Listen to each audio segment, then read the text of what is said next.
papunta po doon kay ma'am, lakad ka po. Kaya mo po, na walang gabay. O maglakaw ka pa duman sa iya. Sige po, dawa sa na hakbang. Sige, makulog. Mga hanggang dito, mga hanggang dito, te. Alalayan kita. Sanday, walang kulog Sige yan. lang, sige lang. Nakakalakaw ako, Okay. Oh, bumilis lakad mo ngayon. May masakit.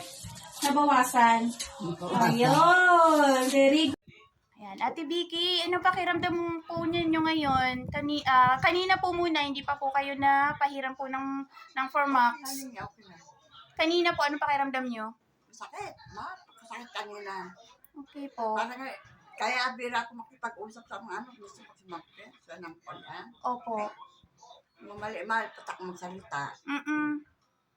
Sabi. Opo. Ngayon po, Okay lang. ginawa ka ba? Wow, yan po ang effect po niyan. Formax cream po kasi hormonal balance po yan. Ibig po sabihin kaya tayo nagkakasakit dahil imbalance po yung hormones natin. Yan po ang nutrients na kailangan ng katawan natin, na kailangan po natin sana, no? O di po ba? Okay. Sige po. Hindi ka nagpasay. Yes. Ano, ano tawag yun? Therapy. Yes po. Ganun. Yan.